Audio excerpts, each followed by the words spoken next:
Srila Prabhupada put a lot of energy in the first and second cantos, more than any others. You can tell automatically the purports are rich, they're full, whereas as time went on, Prabhupada spent less time on purports. I think it was important for him to really elucidate as much as possible, like give as much elaborations on the verses as possible. And that was his style. And so what's one of the important points that we can glean from today's verse, or the two verses together?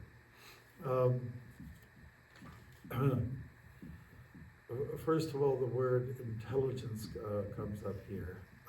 Sumedasa, for instance, is a shloka or a verse from the shloka, the famous one. People who are intelligent in the age of Kali will be drawn to Krishna, who is not necessarily dark, but Akrishna. He's Akrishna. That means very light in complexion. And he comes with his associates, his sangha, is his astra. Astra means weapons. You know, people are weapons ultimately, isn't it? Like if you're trying to form, let's say we start a gang. There's lots of gang mentality, dynamics going on in the world today, and amongst different people. And let's say there's a ringleader, and he's going to conscript the people that he thinks is going to make it work, And of course, for gang members, it's usually, thug-related, theft, what else? Bashing people, let's say breaking, doing all kinds of defacing buildings, whatever it is. You're trying to make a statement. Usually gang members are those people who didn't really know enough love. They knew a lot of anger. Their parents weren't there for them. Whenever I see like sloppy graffiti, I think these are usually young men who weren't loved. They weren't cared for. And they came from a broken home, and that's why, we're all for families staying tight and strong together, to avoid that kind of stuff, And a young boy, if he isn't, let's say, tempered by a good father, he'll go crazy. He'll go in strange directions. He'll even sometimes try to be more like a mother than a father. Hare Krishna. I'm not going to go there right now. All right.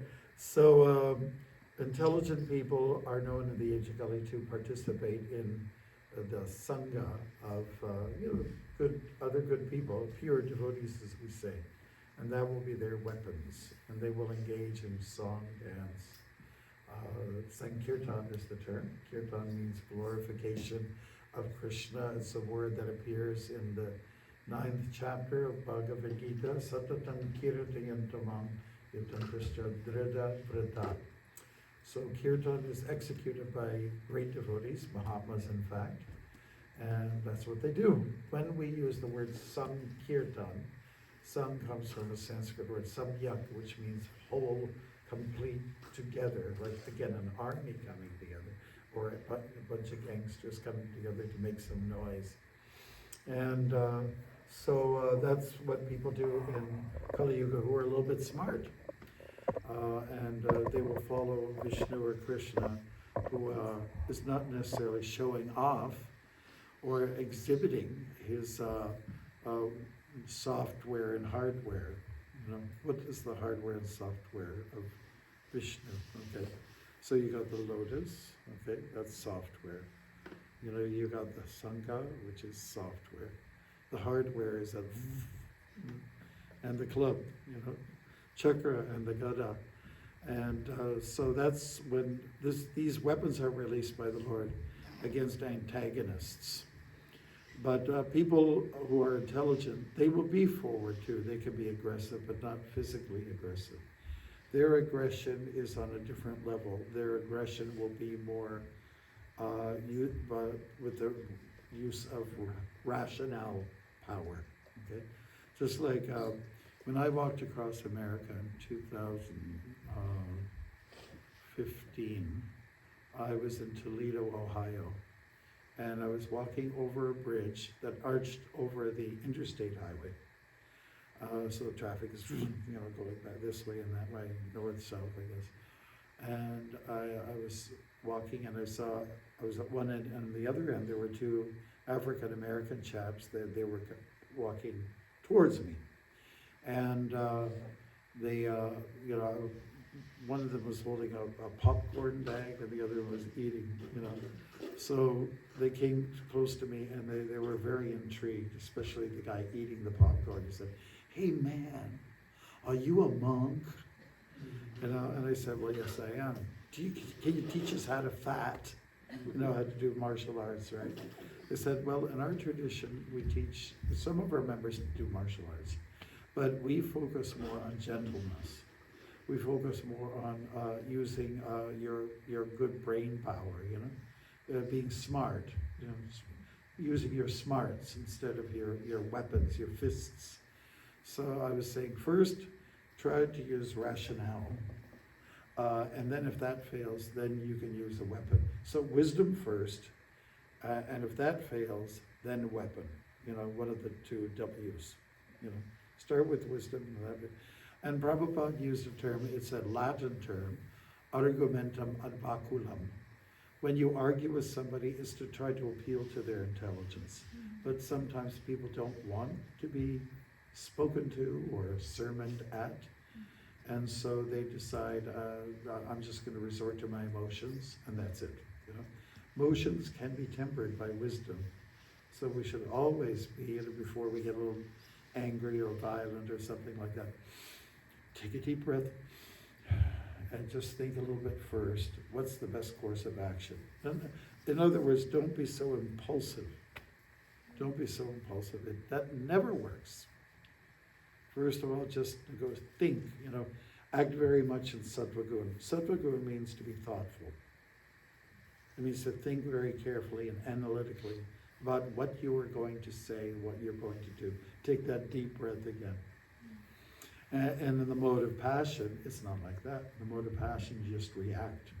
Well, at least we can say to such persons who react quickly, at least they can probably join a drama club, And we can also suggest that perhaps you're very alive, you're very animated, In the mode of ignorance or tamagun, there's a tendency to be very lethargic and lazy and not use the brain, not use the intelligence, and not even to show that you have some life in you. So it's always advantageous in the human form of life to act in the sattva guna category, the mode of goodness, to be thoughtful. Okay, so that thoughtfulness arises from being in the association of pure devotees, and again, being very thoughtful. I'm a regular sort of I involve myself in the Instagram, and that's how I reach out to some young people. Right?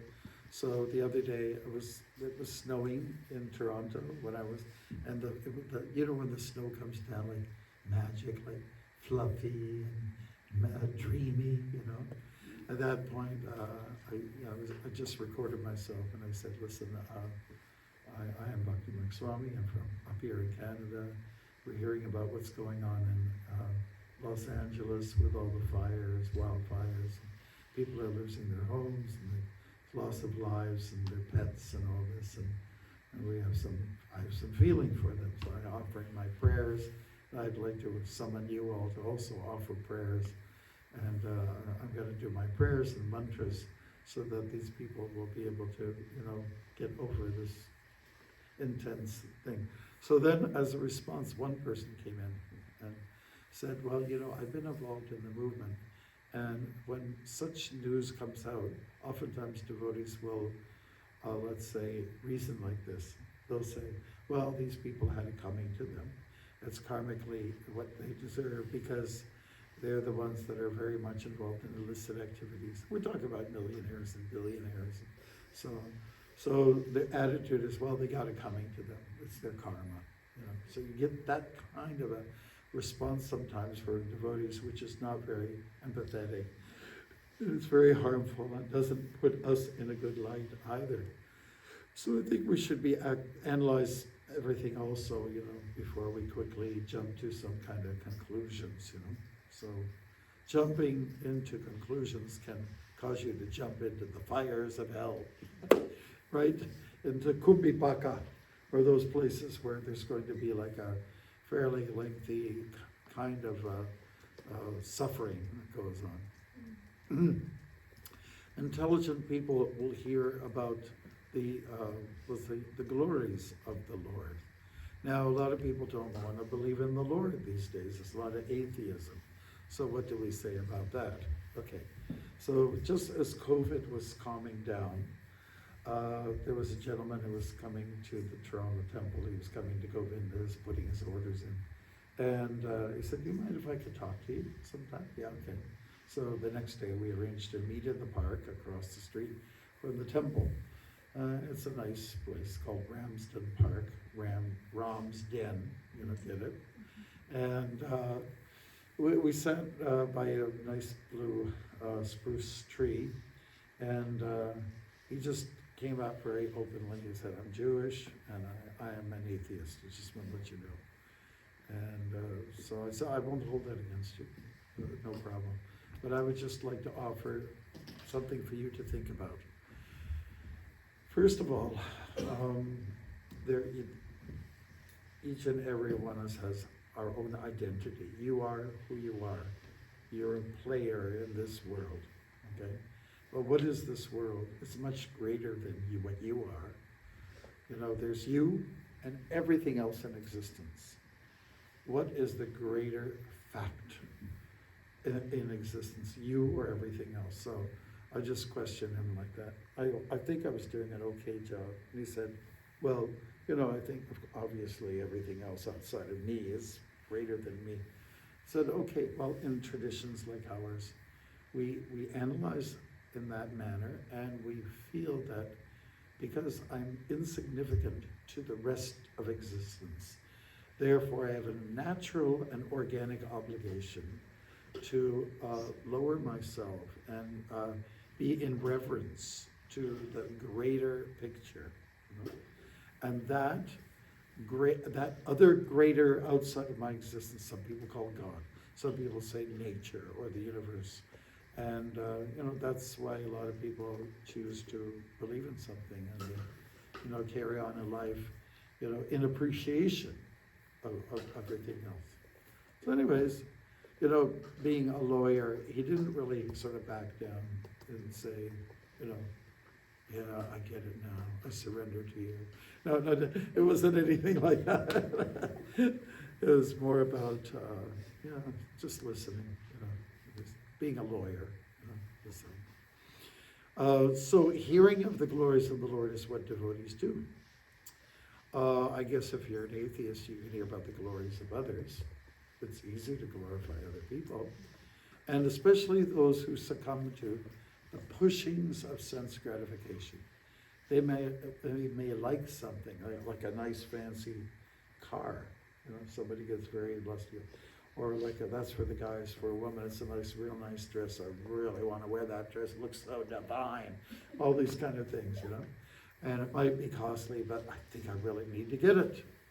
So you get very tempted by these things. And so most people are humbled before objects of sense gratification. That seems to be the status quo. That seems to be the pop culture, become a slave to your senses.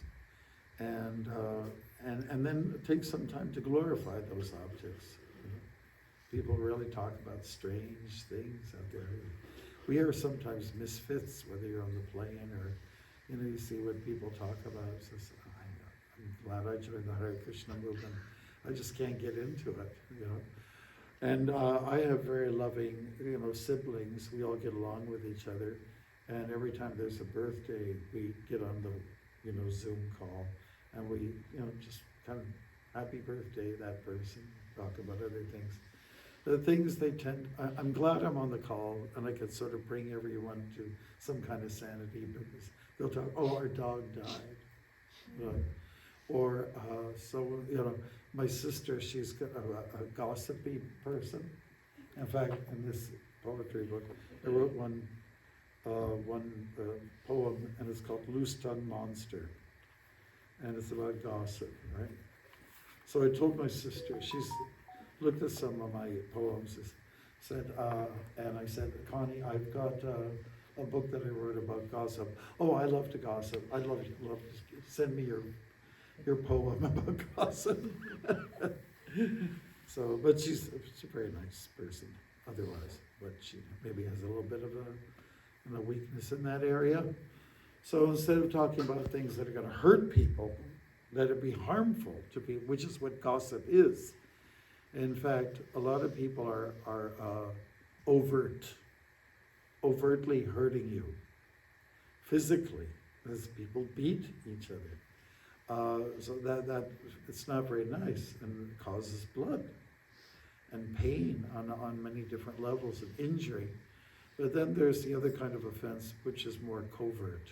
It's more subtle, in the realms of gossip, And it's like backstabbing, in the back, and then they turn it, they turn the knife, I think turning the knife, stabbing is maybe a little easier for people to handle than the overtness. Just to give you an idea of what some people do in their nastiness. They'll make up a story about somebody, I heard you had an affair with blah, blah, blah, and so on like that. So it starts from there, and it might not be true. It's just something that was conjured up, and then of course that word might get over to the family, the spouse, and it can be game over from there. It really can be. And then the person that says, listen, I can't handle the assault on me, and I'm just going to go for a drink or two. And then the person just gets hooked on drink. It's one thing just cascading to another, just leading to another, because of the nastiness of what some people do, either covertly or overtly. But that seems to be the business, of what people do in this world. Didn't we read something about business here? Do you recall the word? Business, where to go? I don't think it left us, but, oh yeah, here it is. There's no end to such sense gratificatory business. People make it a lifeline to be nasty. And it's unfortunate, but there are some people that are very ill motivated. One of the chapters in the 10th canto is about ill-motivated Dhritarashtra.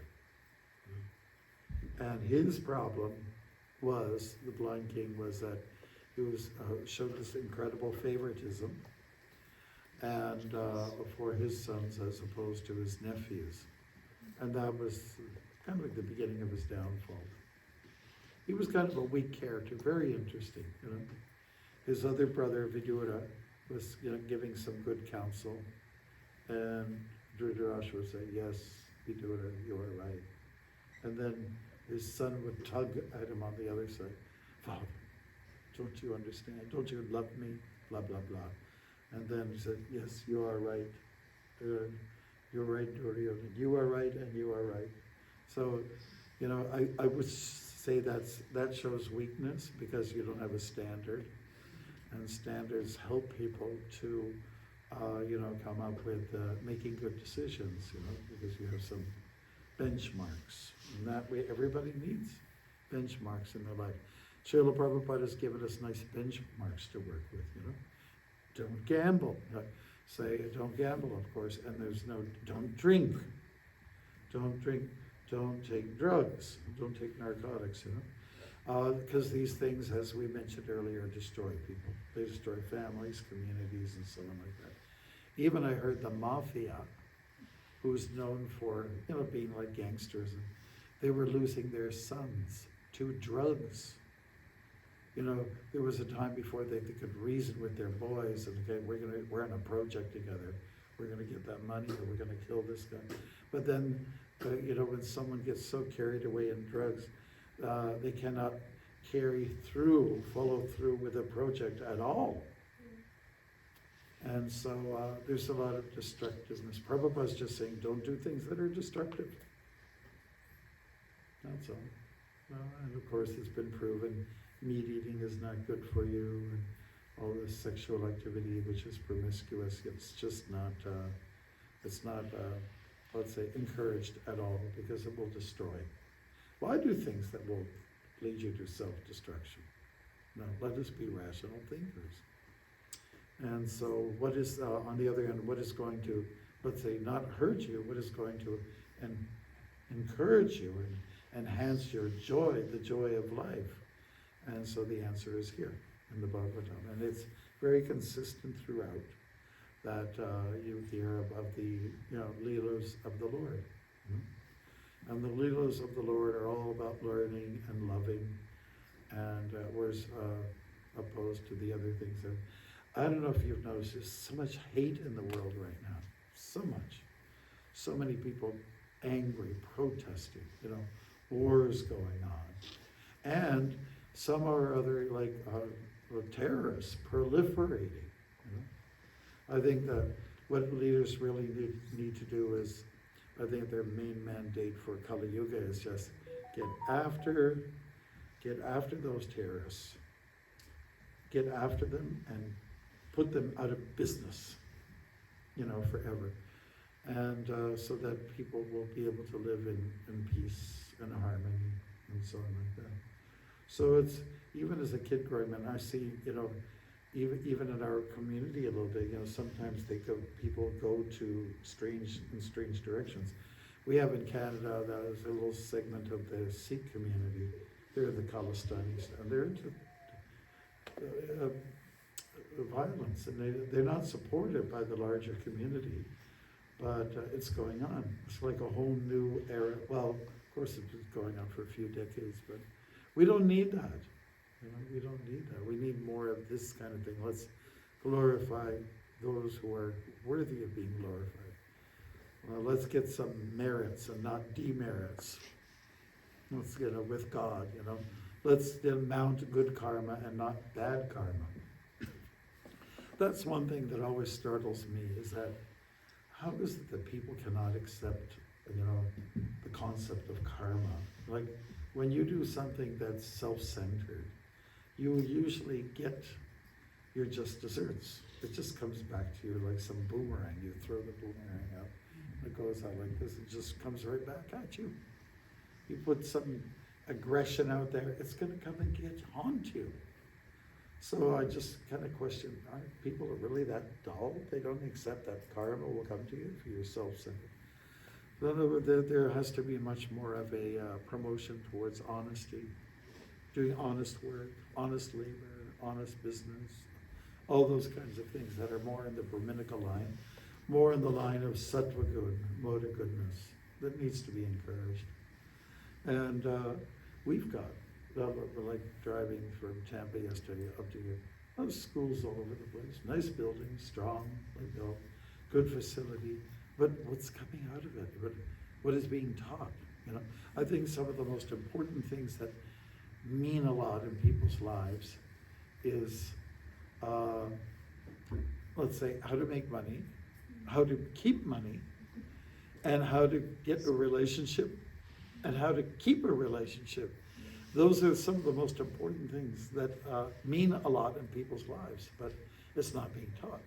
Maybe I'm missing a few subjects in there, but the things that are really, that matter a lot are just not sinking in, In fact, we are so, let's say, surrendered to the pop culture that everything that has some meaning or impact on our lives, something that's just, you've all heard that little nursery rhyme. Pop goes the weasel. So it's all pop culture. Pop, anything that pops. Coffee pops, popcorn pops, And pop means sin in Sanskrit. Pop. Yeah. I went to, when I was walking across the US, it was in the state of Utah, and there was this one particular town that I went into, and we like to get on the radio and announce what we're doing about this walk, and it's for ultimate wellness, and people need to walk more. That's kind of the message. So I was on one radio studio that I came into, and it was all pre-arranged, and so they like to hear this about a monk walking across the U.S., for betterment, overall wellness. And so I got to this one place, and it was the National Sunglasses Day. That's how I remember it. And so I got asked questions about it. And the radio station they play country western music. You know country western music. I lost my dog, I lost my wife, I lost my woman, all that kind of stuff.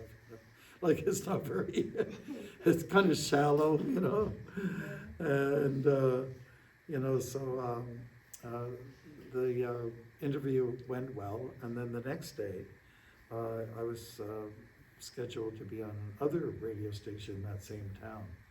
And so it was Jennifer, who was the broadcast person, the anchor person. And so we were talking a little bit in the beginning.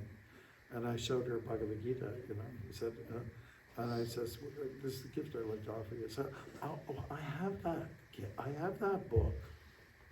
So, oh really? Okay. Have you read it? So, no, but now I will, now that I know you. So anyways, we got to talking. And I asked Jennifer, as the music was playing in the background, we had our own time to talk.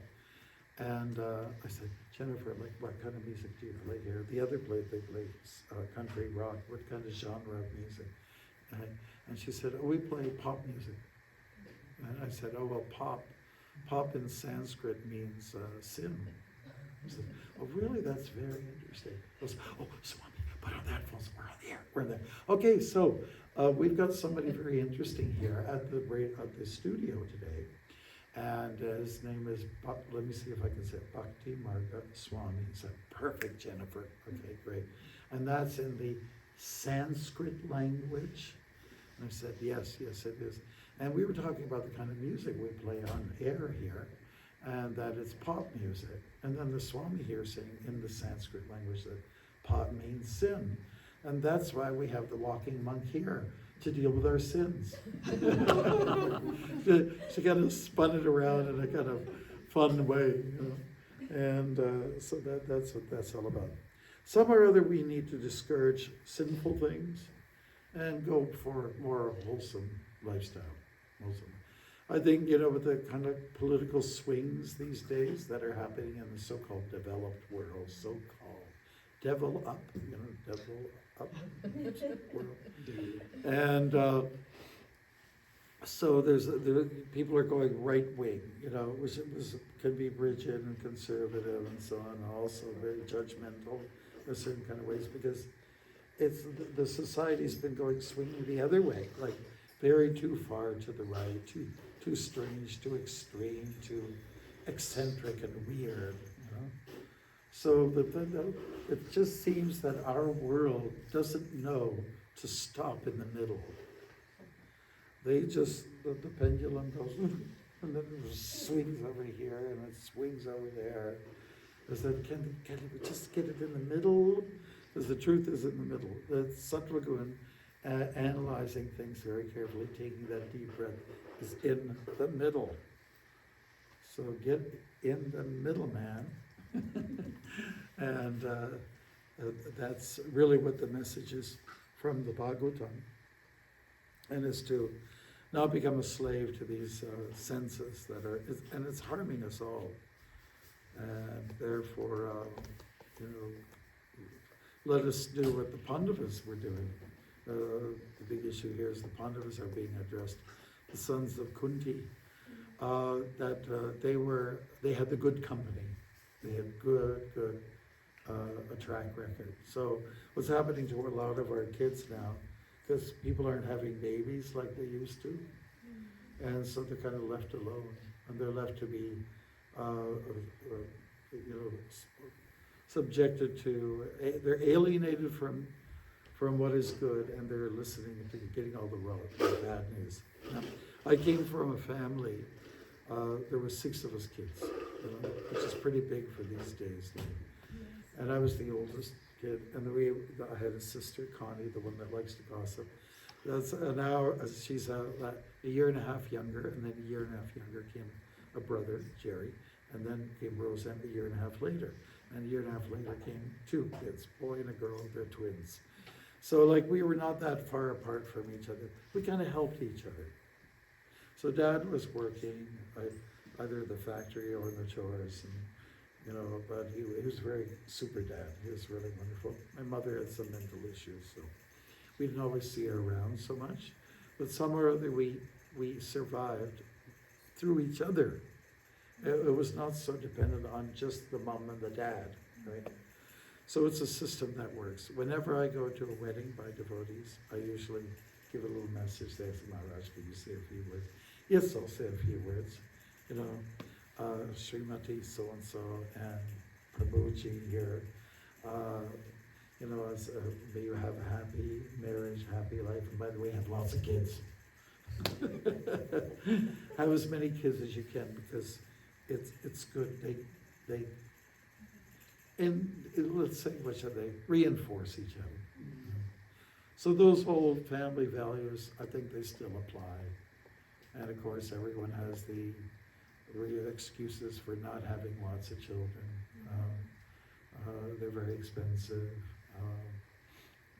There's lots of demands on kids, all those kind of things. I think a lot of parents lack putting their foot down a little bit, said, no, you are not going, and has to start young. No, I'm not going to give you that expensive toy. I cannot afford it. And I'm not going to put myself in debt. You find some nice ways, and no, I'm not going to let you be on the phone all day long. Those kind of things, that sort of more, that rigid wholesomeness that was there at one time. And I think people are just scared to put their foot down. They're just not around enough. They just don't know. We're lacking guts. We're lacking nerve. And that is really a problem. We become extremely loose. We become full of pop again. And so you've got, I see 2 communities, I'm not going to mention the names, 2 communities in North America that are so-called developed world.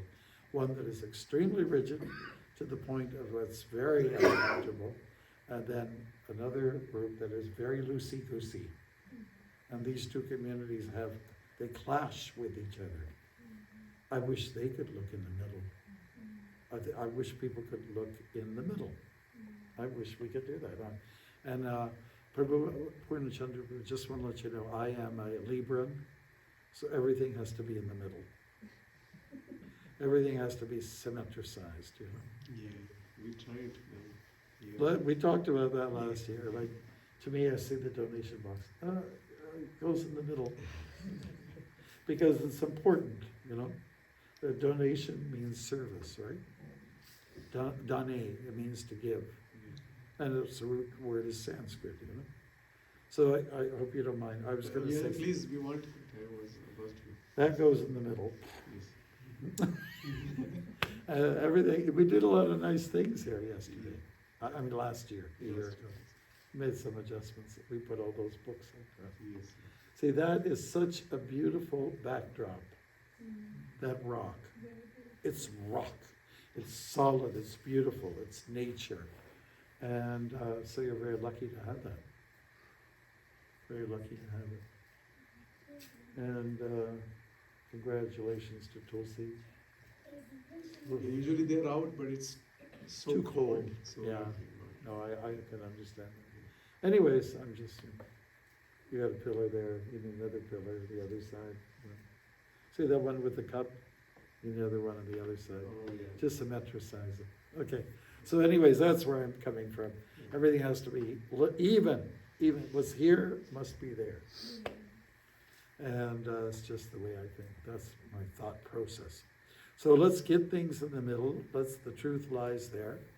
And let's try to be like the Pandavas who are always hankering for the Lord's association. Well, we can't be so bold as to say, Krishna, you come here now. I need your association. We can't be so demanding, but we can certainly demand or hanker after the association of Krishna's devotees. I mean, not Krishna, but his devotees. And aren't we a wonderful bunch? Like everyone's a little different from each other, isn't it? And we should complement each other, you know, by our association with each other.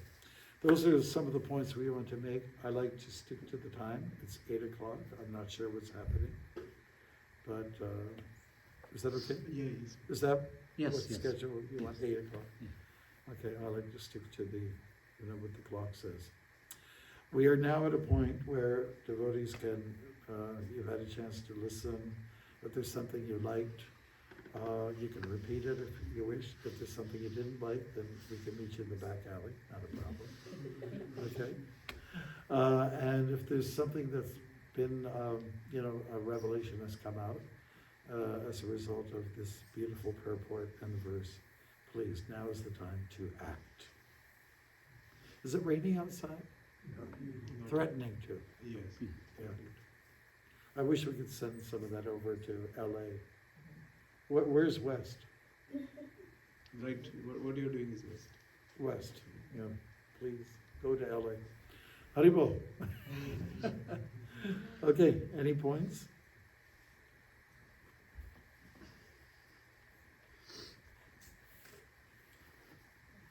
Mataji, yes. I liked your point about always striving for the middle, which is the mode of goodness. A very, I think a very graphic Oh, yeah. thing I will remember. So thank you for that. When I've done the long walks, you know, I will just, I'll always start when it's dark out, you know, because it's probably gonna be a hot day, and I wanna get some kilometers in before the sun really beats down on you. So let's say if this is the road, the highway, like usually 2-lane roads are good, like country roads, not 4-lane. So I'll be walking in the morning, and one of the reasons why I walk right in the middle of the road, there's no traffic. And if you walk too far like this, there's an angle that your skeleton is gonna contend with, or on this side. So I try to be in the middle, and then if I see headlights or either car, I'll just pull over. But there's another reason for doing this. Hare Krishna, Hare Krishna, Krishna Krishna, Hare. In the middle.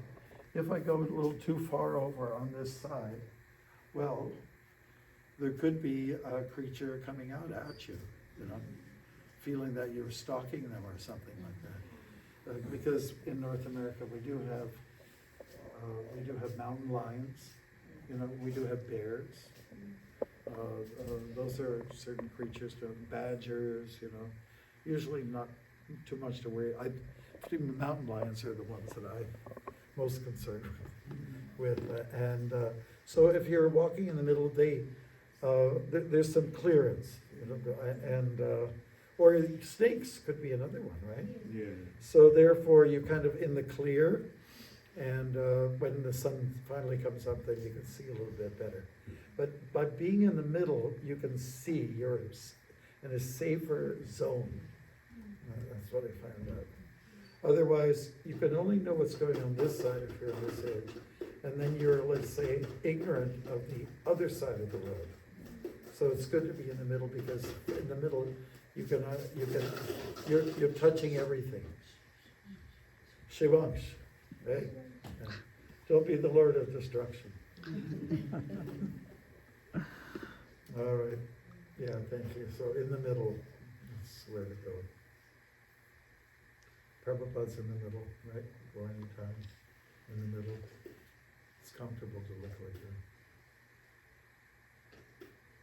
that. Even the way they designed this building, you got 2 doors, you know, and there's the middle portion here.